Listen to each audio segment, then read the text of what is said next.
Okay. Good afternoon, everyone.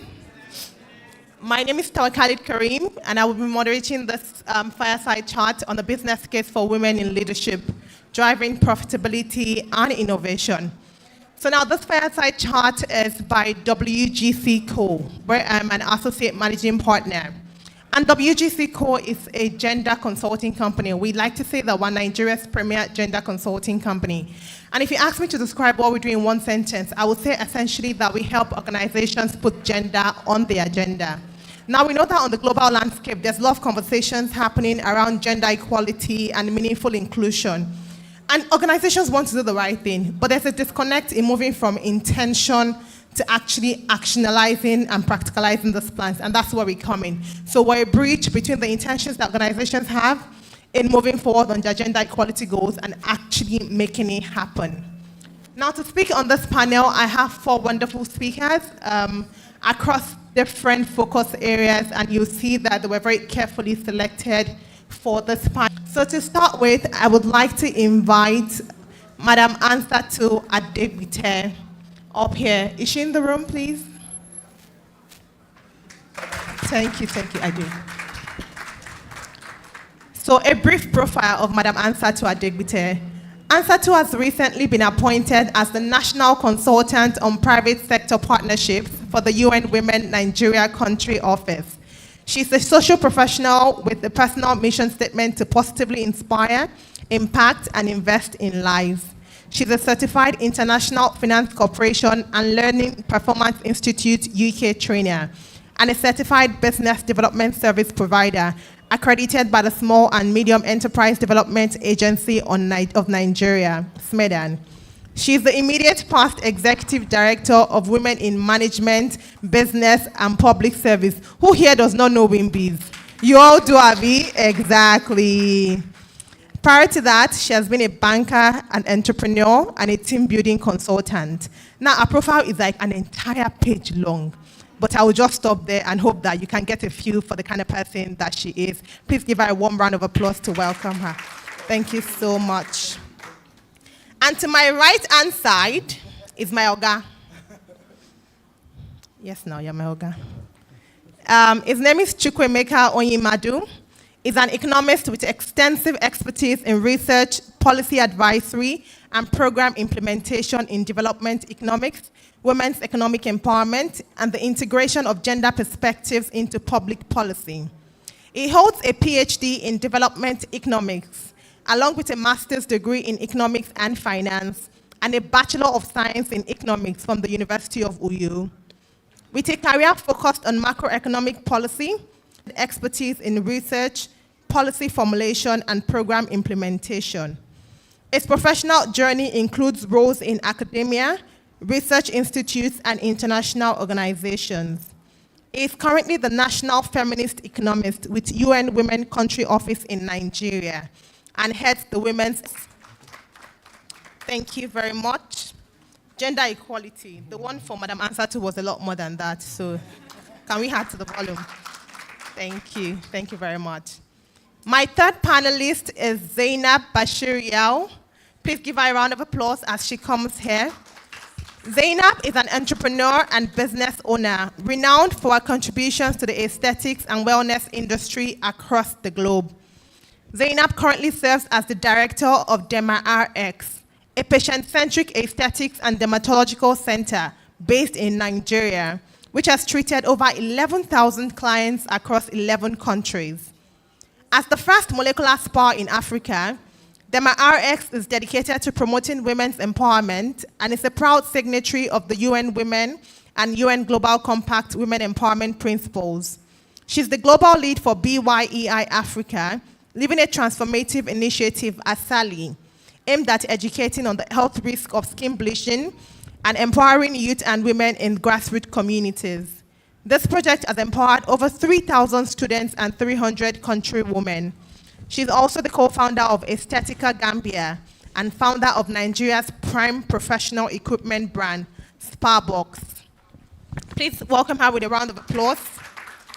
Her profile too is like 3 pages, but just summarily, we'll take that.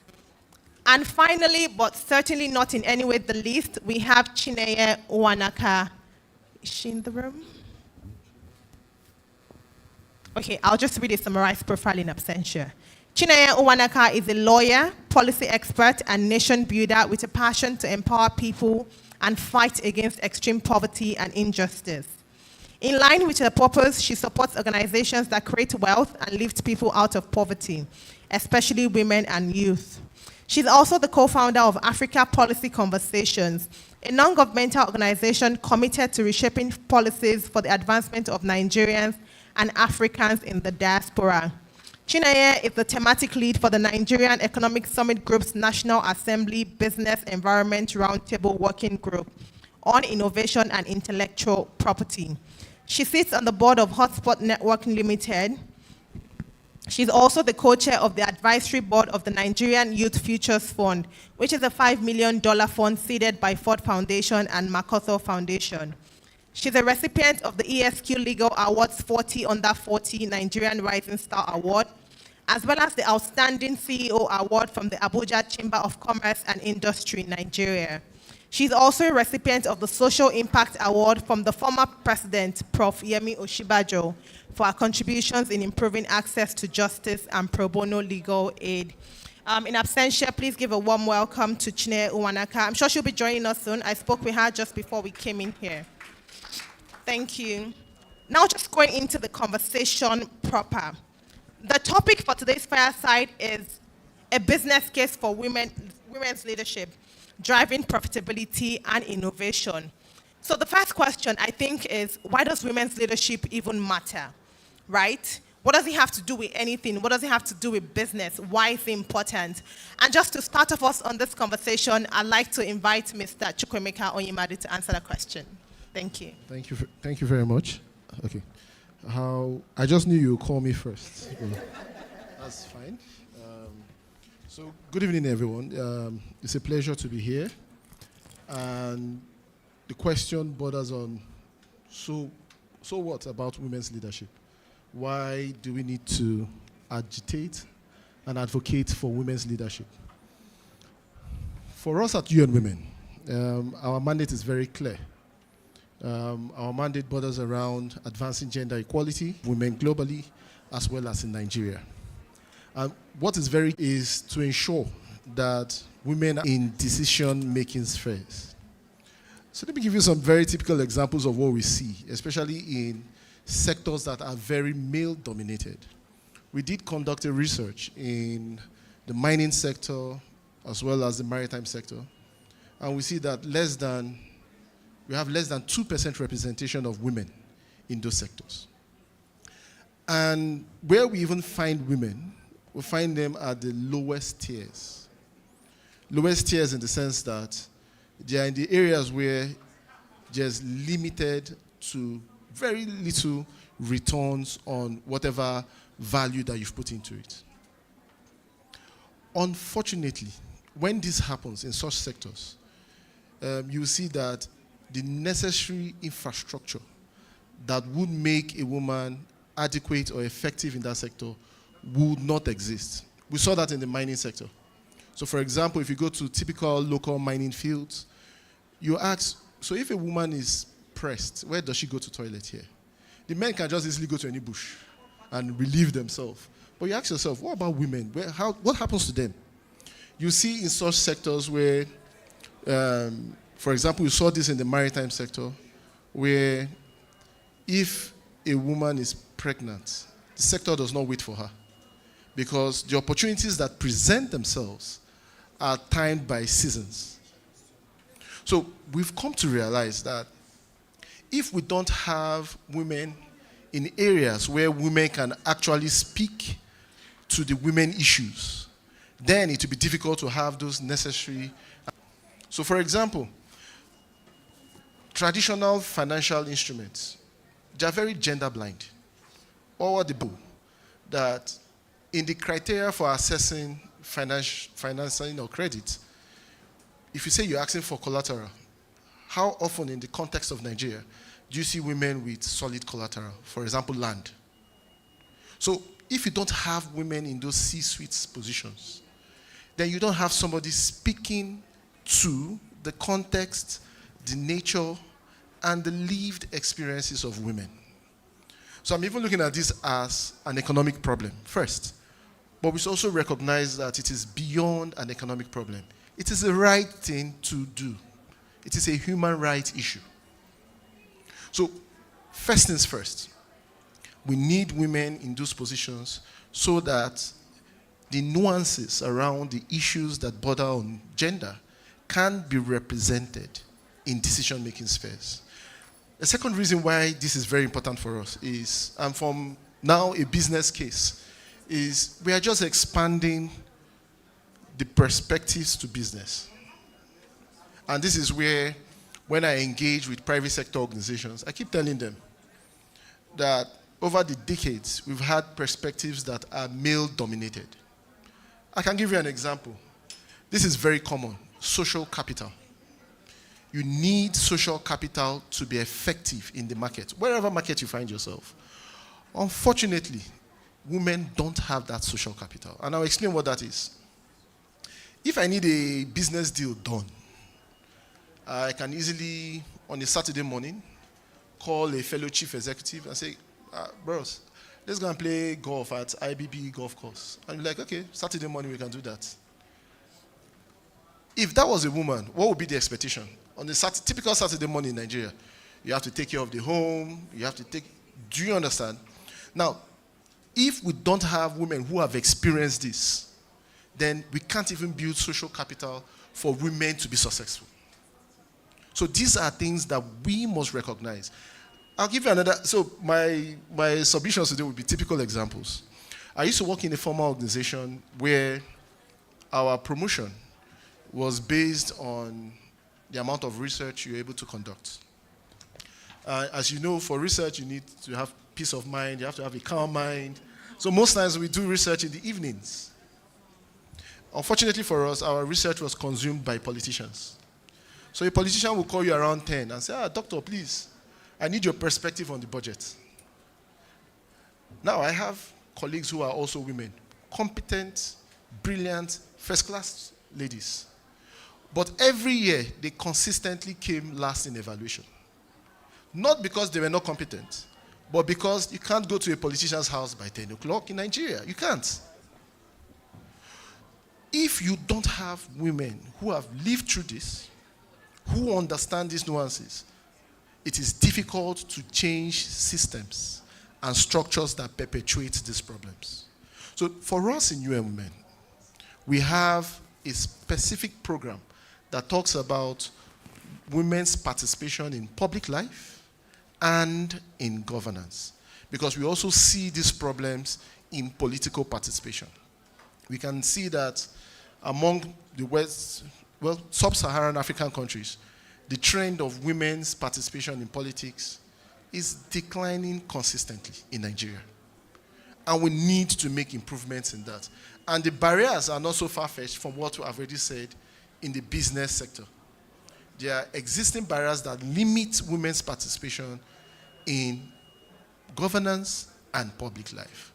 So why is this very important? It is smart, it is economic, justifiable, and it will ensure that we also contribute to inclusive growth and sustainable development. Thank you very much. Thank you so much. Thank you. So now, you've sort of like explained to us the case for women's leadership. I feel like a lot of the examples drew from how it benefits the individuals. Now, for organizations, we know that private organizations are about the money. How does this impact my bottom line? So, Madam Ansat, I'll come to you with this question, right? How does having a diverse leadership base, how does this serve private organizations? And in this case, how can private organizations actually begin to measure the ROI of a diverse leadership base such that they see it as a business case, like we're doing it because it's the right thing to do, but also because it makes money for us and contributes to the bottom line? Okay. So good afternoon, everybody. First of all, I like that this room looks like a box. So let's assume that we're all inside a truck, a very big truck. And as the driver goes in the driver's seat, he just announces, ladies and gentlemen, we're about to take our trip to Maiduguri, And I just want to inform you that out of our 6 tires, only 3 are actually on and functional. How many of you will still remain in that truck and go all the way to Maiduguri? You will jump down, and it's the same way that if you are about to go into a plane and you see that one of the wings are off, will you enter that plane? No matter how good and qualified that pilot is, you won't even want to go near that aeroplane.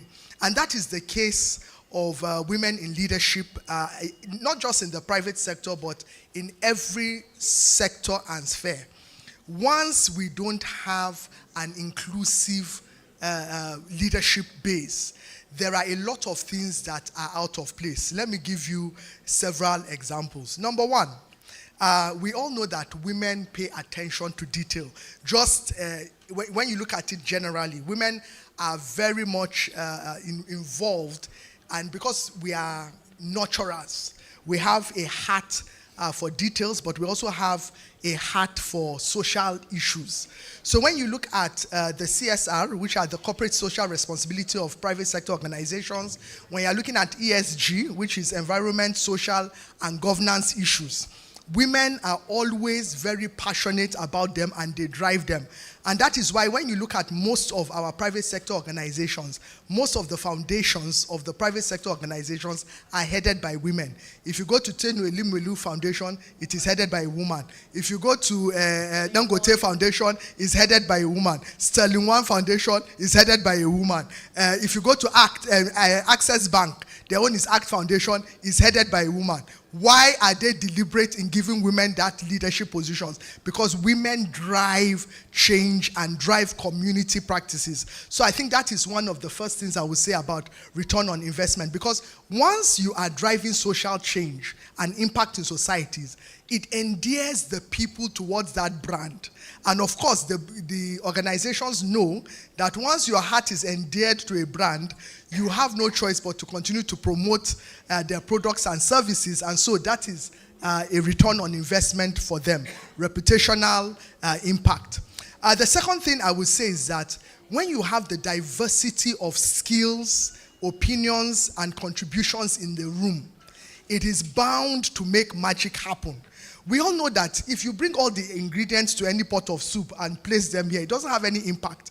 Once a woman is able to tell you, grind this one first, put this quantity of salt, at the end of the day, you get beautiful results. So I'll give you an example with MTN, for example, in South Africa. Several years ago, almost about 20 years or more, MTN in South Africa was running at a critical loss. They had very strong competition from Vodacom. And on their board, they only had one woman.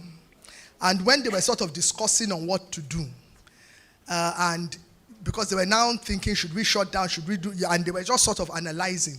Imagine that you are running at a loss, and then the only woman in the room, because she was on that board, was able to speak up and say, why don't we expand into Africa? Very simple suggestion, out of the box, for a company that is running at a loss. And that one suggestion, because she was bold enough to speak, of course, they took that advice. Now, let me ask you a question. MTN of today and MTN that was only subjected to South Africa, which one is doing better? It's today, because they're all over Africa, so their return on investment is high. Now imagine that woman was not in that room and they took another decision. So you can see that the skill sets, intuition, and the thinking can also cause some level of impact in terms of decision making that are relevant. We look at all the banks in Nigeria today. A lot of them have female-focused products. It is important for me to mention that most of those products, most of those ideas, most of those interventions were introduced by the women that were serving on their boards, either as chairmen of the boards or on their boards as members.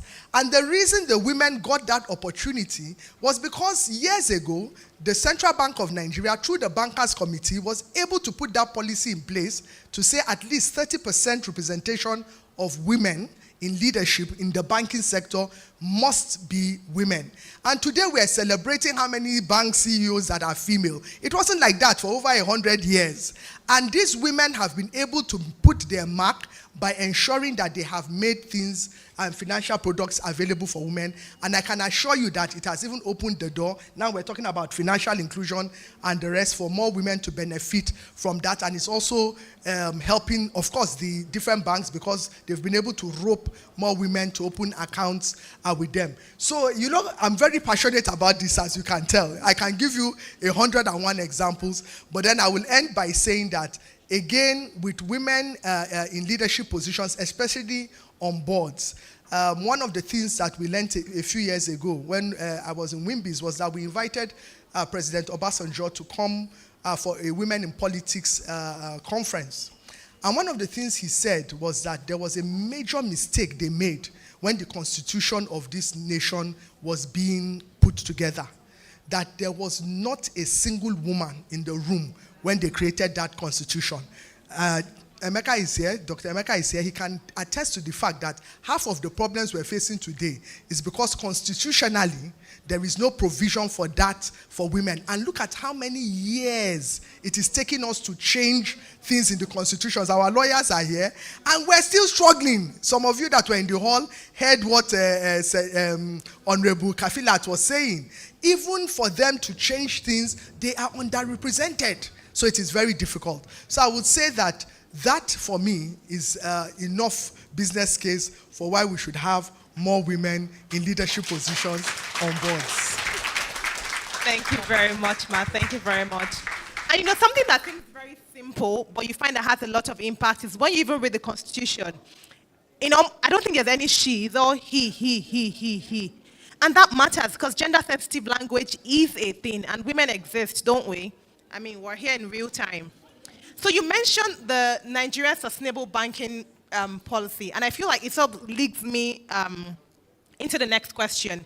Because when we look at the banking sector in terms of women in leadership, the banking sector is heads above the other sectors in Nigeria. But that didn't just happen, right? It was because if you can directly link it, you can draw a straight line between the number of women in leadership and the sustainable banking principle. So I'd like to come to you, Ms. Uwanaka. Our final speaker, Ms. Uwanaka, they welcomed you in absentia before you go ahead. So you can say hello quickly. Okay, so should I say hello or wait for the question? You can wait for the question, then just say hello together. Okay. So essentially, you're the co-founder of the Africa Policy Conversations. And we recognize that there are sociocultural barriers that women face in attaining leadership in public and private sector. So in your opinion, and just in the course of your work, how do you think that, because we have a lot of policies, right? Policy is not our problem, having the policy. How do you think that our policies can be reformed in a way that directly tackle the systemic barriers that women face in attaining leadership positions in public and private sectors? Wow, you all look amazing. Sorry that I joined late. I was actually waiting somewhere else, and I didn't know this was the hall. So the question about policy, and even the fact that the salient point that was mentioned that President Obasanjo said men were not, or women were not present during the drafting of the Constitution. I know that we all know that recently there were about 5 bills before the National Assembly that were all rejected, right? And we know that it's less than 3%, or about 3% of representation right now of women in the Senate. And, you know, there's power in numbers. So if we really want to have transformational change in Nigeria, we really need representation. We need, there's so many things. In fact, if you look at men's egos, leadership is about service. So even the nature of leadership we have, if a leader just walks in, doesn't listen to what the citizens are saying, doesn't care, is tone deaf, you're going to have bad governance, because we're moving into an era of implementing public policies that are data-driven and evidence-based. The reason why our policies have failed in the past is because they are not data-driven and evidence-based. How do you have data-driven policies? It's by listening. You listen, you learn, you iterate, and you adapt. So our leaders need to be close enough to the people and humble enough to say, we don't know what the challenges are. We don't know what your pain points are. Or we've tried this thing before, it hasn't worked. So that posture of humility is lacking. That leadership with empathy is lacking, and that's something I believe that women can bring. And now you mentioned the issue of our policies.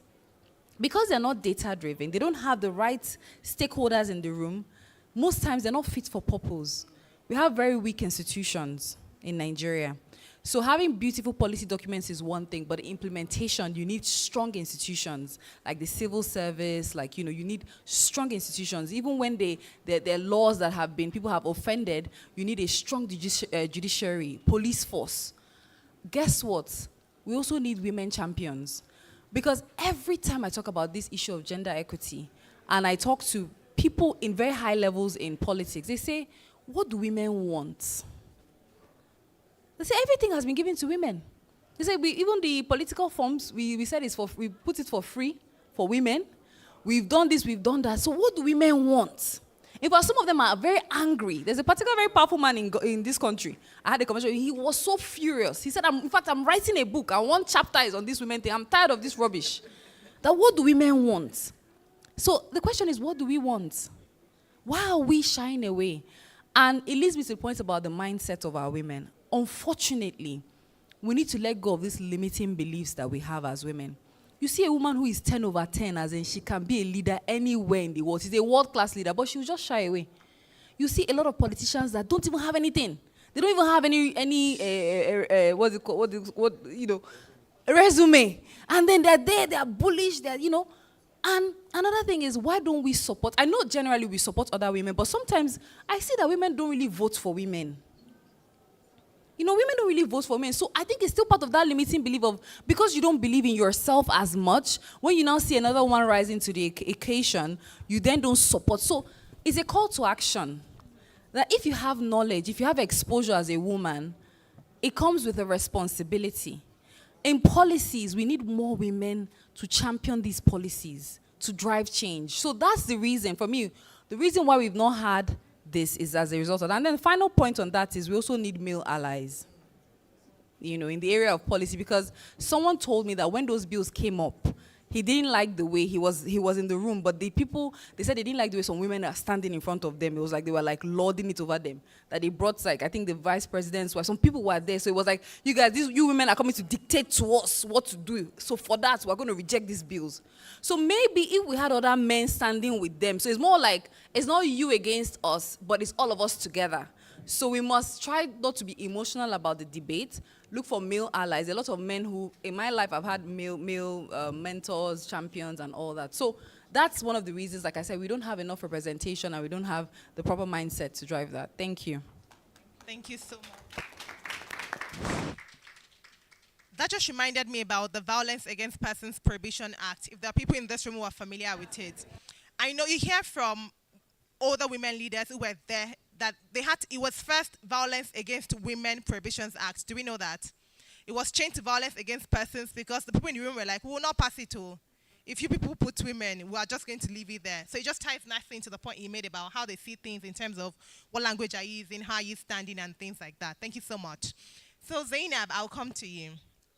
You're a female entrepreneur, actually in the deep end, in Nigeria. And data tells us that there's currently a $15.6 billion financing gap for Nigerian women entrepreneurs. As somebody who is actually in the deep end doing the dirty work, what specific measures do you think we can leverage to bridge this financing gap and ensure that women's businesses thrive and therefore contribute to national empowerment? Hello, everyone. Thank you so much for joining us.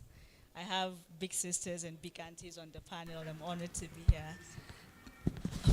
Can you hear me? Okay, I think this is better. First of all, one thing I always emphasize on when it comes to representation, when it comes to inclusivity, is that women need to have a mindset reset. We need to generally shift our mindset from that limiting belief. Now, I'll give you a typical example of just interviewing for a position. Now, when you're interviewing a male candidate, he comes in, sorry to the male or to the men in here, with zero CV, literally nothing in his CV, no skills, but the way he carries himself, so bold, so upfront, and the way he answers all the questions with no pro-factor when he's answering, you just tend to think, okay, I could give this man a shot, I could give this guy a shot. But when a woman walks in, you go through her resume. it's a 10 over 10. But how she even responds to the question, she's just like so chill. I know we have this humility, oh, we just want to be chilled, we want to be at the back end. I think that has to change, first and foremost. You need to be bold. You need to put yourself out there. We need to change that mindset of, oh no, I just want to be behind the scenes. I think times have passed where you have to really show what you can offer before anyone even takes you seriously. Especially with the country we are in, women have to work double as hard as the male counterpart to even make an impact. Most of the time when you see women occupying leadership positions, both in the private or public sectors, is because there's a turbulence. Now, I'll give Transcorp, for example, Hilton. Everything was going well, and then COVID hit hard. And literally, that entire entity was crashing. There had never been a female leader in Transcorp ever before, and they gave it to a female. And she stirred everything around from 0 to 1 million, basically. That's what's happening. So it's gone from it crashing to almost closing to becoming one of the top most profitable business in the country, as it is. Secondly, the lack of knowledge sharing. So a lot of women in different sectors don't even have knowledge about how they can access finances, for example. So you have a good business, but you don't even know how to access the funds. And then most of the time, women limit themselves to small and medium businesses. You just want to start small and just do it small, and just you're constantly being afraid of going to the top, or maybe applying for leadership positions. So you're constantly just there trying to put one and two together, and the economy is not smiling with anyone at this point. So it's as if you're always constantly fighting with yourself. So you have to put a proper structure, because even if the finance is there and then you can access it, if you don't have a structure, no one is going to give you their funds. So having a proper structure, having the knowledge to access those funds, and thirdly, putting yourself out there. If you don't put yourself out there, no one is going to, drag you to access funds, because people are actually looking for that. I think I'll leave it there. Thank you so much. Thank you so much. So I know that UN Women is big on collaboration, right? Now in Nigeria, there's the public sector, there's the private sector, then there's a third sector. And each of those sectors are working almost in silos to advance women's leadership as it may be.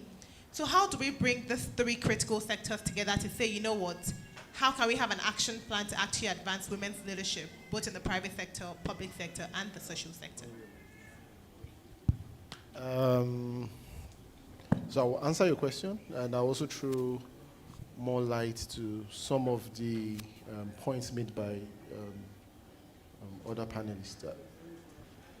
Let's really take a deeper thought into this problem. There's a reason why women are risk averse. It's not, I don't think women are born to be risk averse. It's social construct. It's the expectation of our social system on the limits to what a woman can do. Right? So there's a reason why you see more women in SMEs, because the man is supposed to be a provider, he's supposed to take more risk, and you have lower risk with SMEs. So that's one of the reasons. And also, if you really take a deeper thought again about the issues, from my experience, most of the women that are out there have been exposed to some form of information or capacity building. And we know that the problems of women are not the same. The very poor women, the most vulnerable, have totally different needs compared to a woman who has graduated from a university.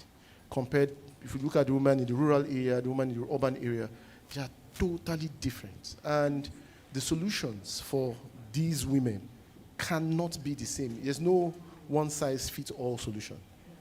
There are solutions that have to either be staggered, given with conditions, or outright capacity building. For example, and Madam Hassatu knows this, there is a lot of financial resources designed for women in Nigeria as of today. At least I've discussed with Access Bank, I've discussed with Eco Bank, I've discussed with UBA. There's plenty of financial resources for women. But when I engage the women, they say, hell no. I don't want to be a slave. I don't want to go to the commercial bank. In other words, it simply means that the inability of formal institutions to meet the need of the most vulnerable creates the informal market. Believe me, those women get funds from somewhere. They either borrow from themselves, they borrow from family members, they form small groups, and these cooperatives, and these are all informal. They do get resources from there.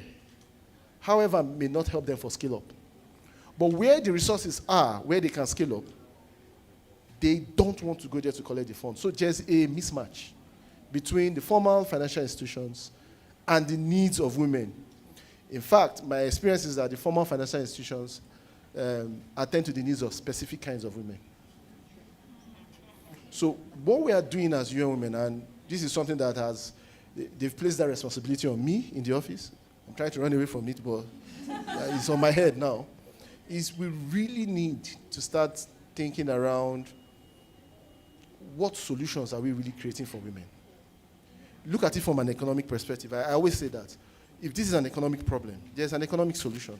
What are we really creating? For example, there is, and this is now to answer your question, the issues around blended financing, where we take resources from government, take resources from donors, and try and use them in such a way that it can meet the needs of women. For example, if a commercial bank says, by interest rates now, the lowest I can go for the cost of borrowing is 20%. I can go and meet a donor and say, okay, Access Bank is willing to give 20% to women MSMEs. Can you de-risk these women? So out of that 20%, can you take off 15%? So bring your own. So we can use blended financing. We're also discussing with, so this is just in financing actually. We're also discussing with commercial banks and development banks to see how we can infuse some, the solution we have right now is something called performance-based incentives.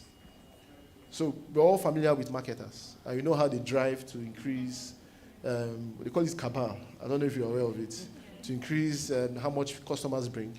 Imagine if they were doing that, targeting how many women they can give loans, right? So not now to bring customers, to say, if you can get 40 women, these are the women that actually need loans, but are saying they will never come. If we train you on how to re-strategize and repropose the banking services to these women, if you can get 50 of them to open accounts in 1 month, we'll give you an additional 500,000 your salary. What do you think marketers will start to do?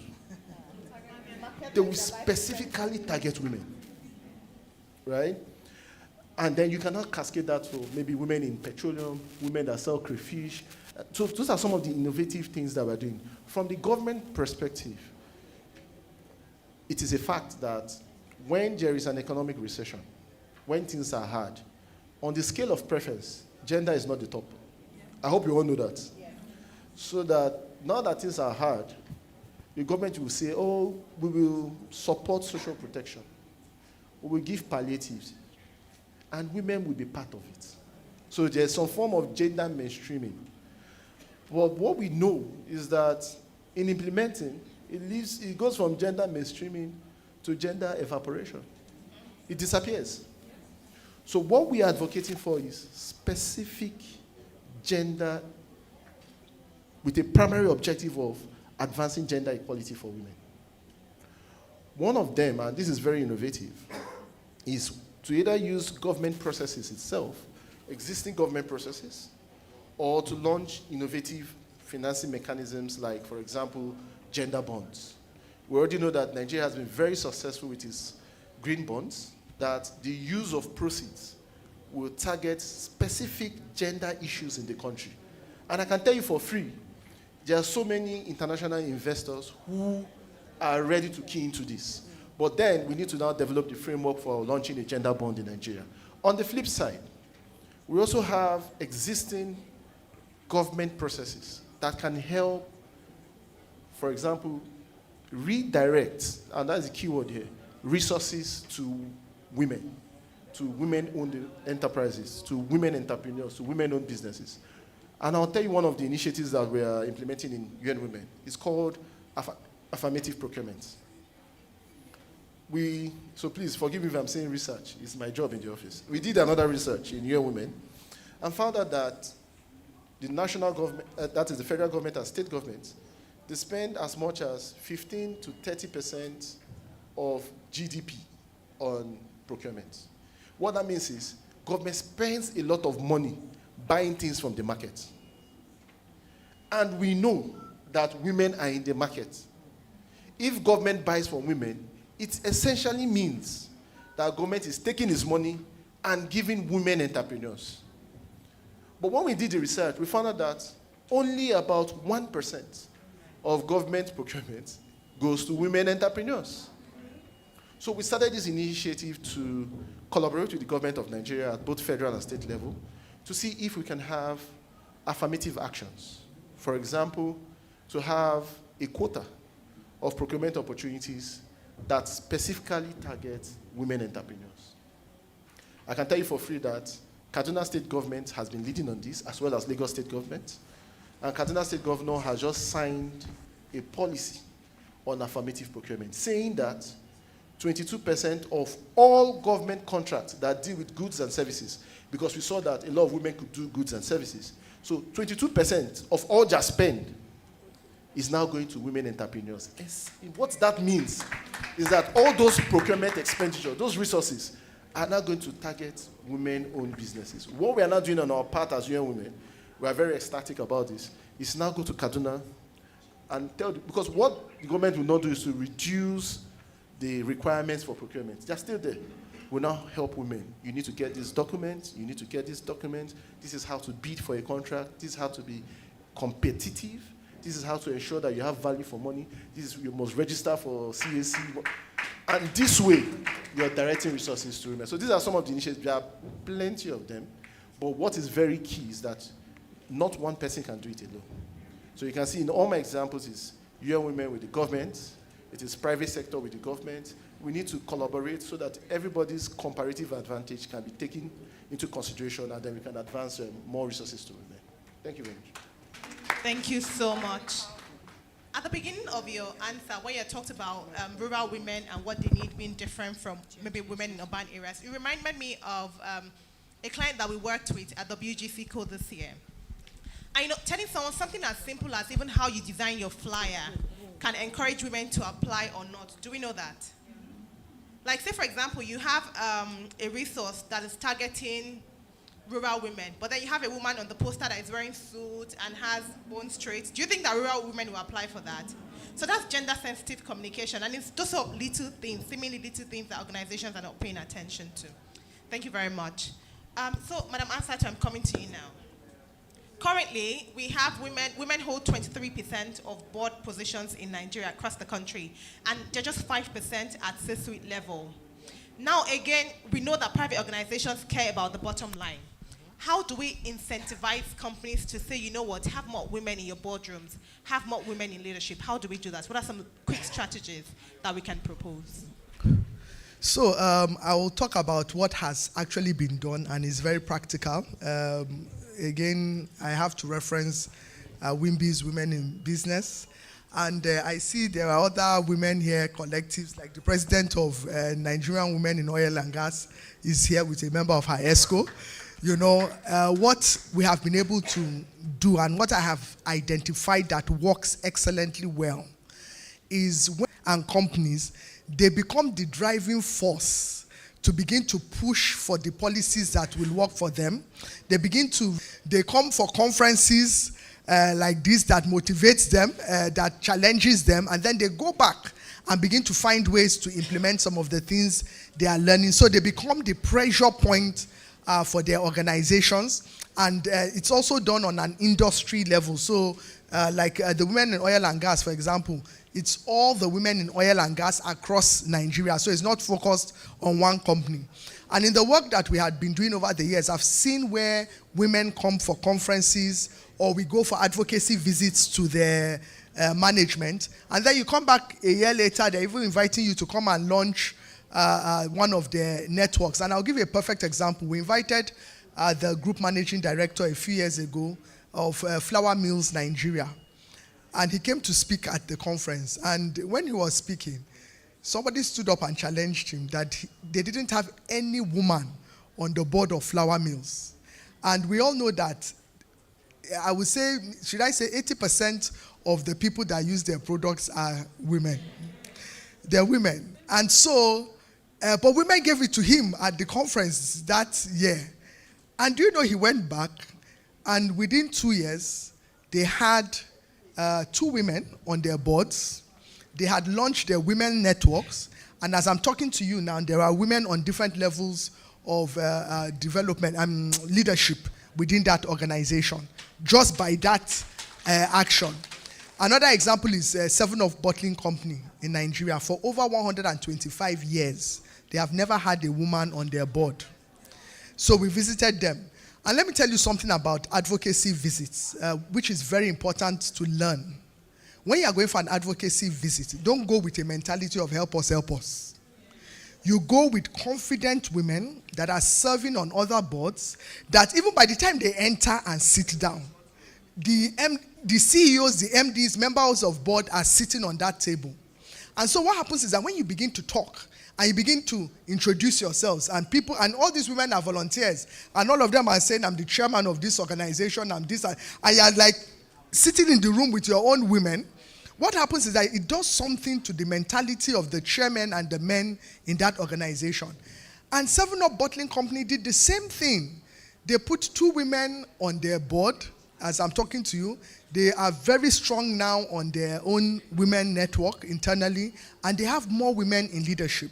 So what I'm trying to say is that you need to involve the women within the organizations. You need to motivate them. You need to mentor them. A number of them have come for women on boards, training, coaching, and all that. You need to build capacity, just like it's even being done in procurement. So what happens is that when they go back, they are more equipped, and when they have that opportunity to serve on boards, they are able to deliver. So you start with internal and external networks. I will also say that mentoring programs, both internally and externally, are also very important. I can see Fabia is here. She was once the executive director of Whisker, Women in Successful Careers, and they're also very big on mentoring. And so when you begin to mentor women on all levels, you build confidence and capacity. And I want to encourage each and every one of you here. Most people don't join networks. Networks are very important. You get information. You connect with the who is who in that space. If you are a lawyer here, you must be a member of Nigerian Bar Association. All the who is who, all the sons, they're all there. And when you enter the organization, don't go there and be a floor member. Go and volunteer and serve. Let people see your capacity. Let people hear your voice. Let people know that you can do something.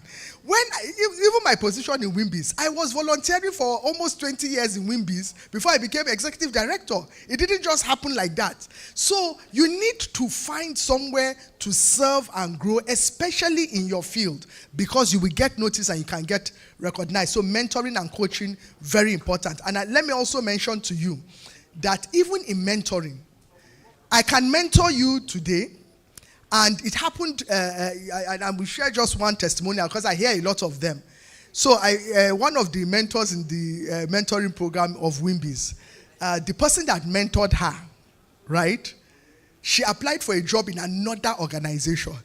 Unknown to her, the person that mentored her and the CEO recruiting in that organization are best of friends. By virtue of just an Instagram post that the person saw, I saw you with this lady, she came for an interview. She said, yes, she's my mentee. She got that job, and it was a very senior position. So it connects you with leaders that can give you an edge. And so I want to encourage you to not joke, and even when you see free opportunities for learning, go for it. And that's why I have to commend all of you for coming for this gender summit, because it's part of it.